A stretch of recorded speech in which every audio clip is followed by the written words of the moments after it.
В одном из своих недавних выпусков о выходах силой я упомянул о таком атлете, как Иван Маркиоли, и пообещал вам, что сделаю сюжет об этом атлете и задам его несколько вопросов, так как по счастливому стечению обстоятельств именно Иван посетил Пекин, в котором провел свой воркшоп. Что ж, мне, к сожалению, попасть на данное мероприятие так и не получилось, однако моя хорошая подруга Юлия с удовольствием согласилась помочь мне озвучить те вопросы, которые я подготовил Ивану, поэтому не будем долго тянуть, колотите любимый напиток, мы начинаем.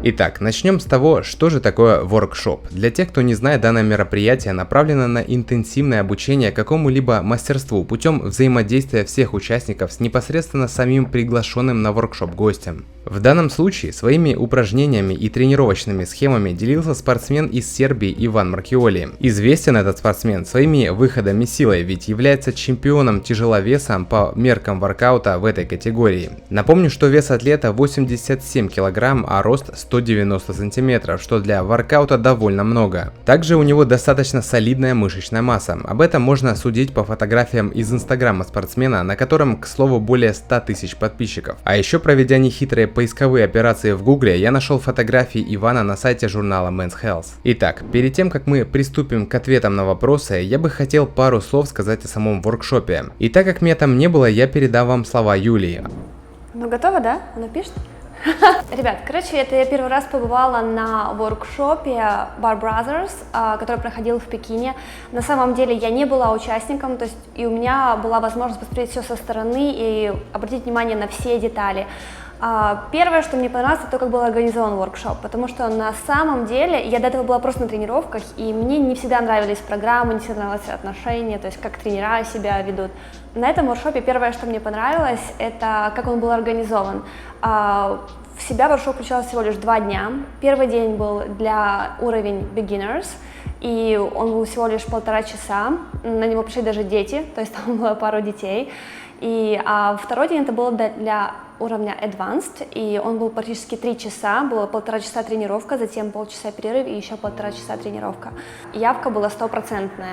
Ни один человек не пропустил воркшоп, потому что информация о нем была опубликована за 1,5 месяца до того, как Маркиоли приехал в Пекин, и он лично сделал видео, в котором он говорил о том, что он приедет в Пекин, и что, ребята, давайте вместе соберемся, там, brothers and sisters, вот, потому что политика Bar Brothers такая, что у них братья и сестры по всему миру, и в любую страну, в которую бы они ни приехали, у них всегда есть поддержка, и всегда есть братья по духу, ну, так скажем. Вот. Что лично по воркшопу мне очень понравилось, было четко организовано, было офигенное место.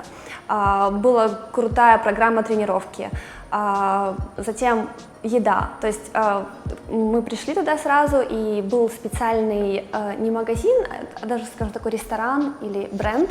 У них полезная еда для спортсменов или для людей, у которых просто нет времени готовить. И то есть как бы уже там же в спортзале был выставлен стол, и там были протеиновые батончики разные, вкусные. И после того, как люди закончили тренировку, каждому раздали боксы с едой, то есть там были мясо, ну, короче, очень полезная, классная еда. И именно она была сфокусирована на протеиновый состав, то есть там очень много было протеина для того, чтобы твои мышцы возобновились, там, подросли, я не знаю. Вот. И второе, что мне понравилось, это само отношение Ивана к людям, которые пришли на воркшоп. Я, честно, я такого еще не видела, то есть настолько человек любит свое дело, настолько он ответственный, он помогал всем абсолютно. Я не знаю, это как будто человеку дали миллион за то, чтобы каждый человек дал по миллиону, чтобы он за ним присмотрел, помог, подсказал. У него энергетика очень-очень крутая, и видно, что он мастер своего дела, потому что как он делает выходы силой, то есть muscle up, да, это называется, это реально очень круто, профессионально, и он адекватно понимает, какой человек может это сделать, а какой нет.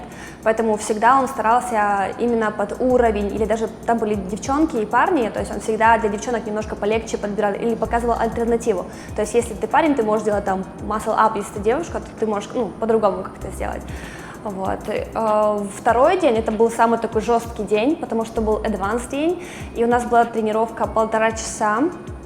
Я была камерамен, поэтому я, не участвовала. И пришли реально парни, которые уже подготовленные, у которых хорошая физподготовка, поэтому, конечно же, программа тренировок была совсем другая.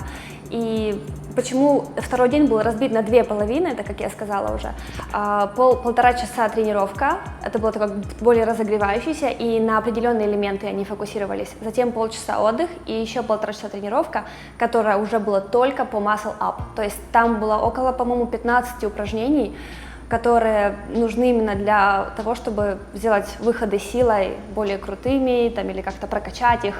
Вот. И всегда, что в первый, что во второй день, Иван себя показал на высоте. То есть я действительно впечатлена то, как он относится к людям. И он первый раз в Китае. То есть это уже видно, что для него ни культура, ни из какой-то страны это не имеет значения. Он ко всем людям относится одинаково. И затем в конце Muscle Up он показал свои выходы силой, свою технику, что, честно, поразило всех. То есть он это делал еще с весом, то есть дополнительным весом. Это реально выглядело очень круто. Мне показалось, что воркшопы нужно делать, потому что это сплачивает людей, сплачивает команду, это такой боевой дух поддерживает. Так что, как-то так. В целом, данное мероприятие направлено, как я уже говорил ранее, на обмен опытом с участниками и непосредственно тем, кто его проводит. Ребята пыхтели несколько часов подряд, отрабатывая различные схемы и программы тренировок, которые в будущем смогут применять уже самостоятельно. К тому же, такое мероприятие обладает особой энергетикой из-за большого количества людей, объединенных одинаковыми интересами. Ну и, конечно же, у вас есть возможность пообщаться с мастером данного направления и задать интересующие вас вопросы. Чем мы, собственно говоря, и воспользовались. И первый вопрос был, зачем вообще нужны команды? Ведь каждый может заниматься самостоятельно, и казалось бы, какой смысл объединять людей в группы? На что Иван ответил очень просто. Команда — это в первую очередь поддержка, ведь они не просто так назвались Bar Brothers. Приехав в Пекин, у Ивана уже были единомышленники, с которыми он делился опытом, те, кто уже прекрасно знали, кто он такой. И подобных команд, я имею в виду Bar Brothers, по всему миру достаточно много. Это, пожалуй, одна из самых популярных команд, у которой почти 400 тысяч подписчиков в Инстаграме и еще 600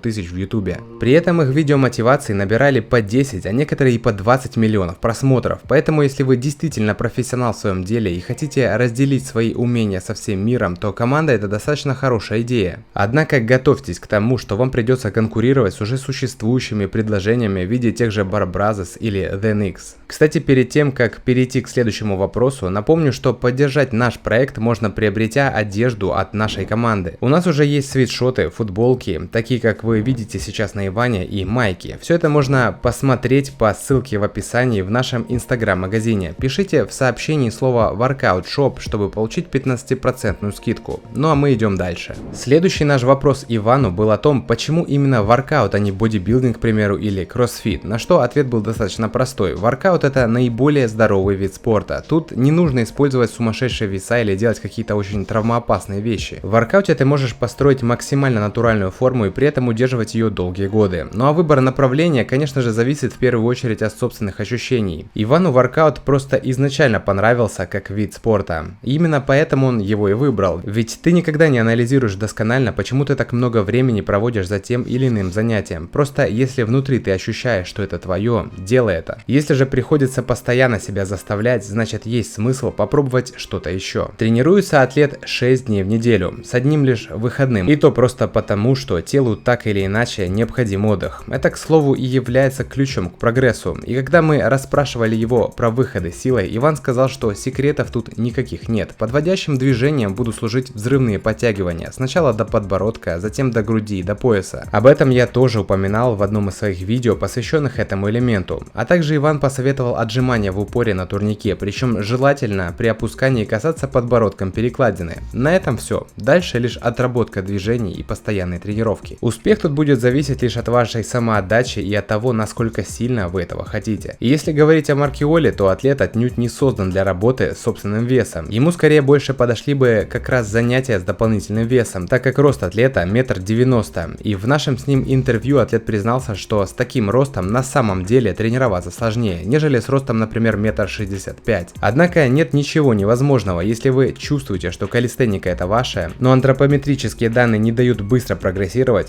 Что ж, вам просто потребуется больше времени, но по сути это не говорит о том, что вы не сможете достичь тех же результатов, что и менее высокие спортсмены. Мы также не могли не задать вопрос о питании, ведь на некоторых фотографиях процент подкожного жира ну прям очень впечатляет. И сам Иван говорит о том, что питание, конечно же, важный аспект, однако ест он практически все. Это в первую очередь связано с большим количеством тренировок и потребляемой на них энергии. А также, возможно, именно его генетика не склонна к набору жировых отложений. Но это уже мои догадки. В целом, если вы тренируетесь 6 раз в неделю и не собираетесь выступать в бодибилдинге, питаться можно по большей степени чем угодно. Однако Маркиоли все же отметил, что минимизирует потребление сладкого и углеводы с белками ест примерно в соотношении 70% углеводы и 30 белки, из которых большую часть рациона занимает рыба. Кстати, по вашим же просьбам мы спросили, сколько сантиметров бицепс у Ивана, на что он ответил, что не знает и никогда его не мерил, поскольку не является бодибилдером и даже не интересовался этим, оперируя лишь собственным отражением в зеркале. Поэтому, если вы однажды решите посетить его воркшоп с целью задать этот вопрос, несите с собой сантиметр. Ну а я надеюсь, что выпуск вам понравился. Полное интервью с Иваном мы оставим в нашей группе ВКонтакте и Телеграм-канале. Ну а я надеюсь, что в будущем мне удастся посещать подобные мероприятия уже лично и делать все более и более интересные сюжеты для вас. Что ж, а я рассчитываю на вашу подписку и колокол, друзья. Так мы обязательно не потеряем связь и увидимся снова.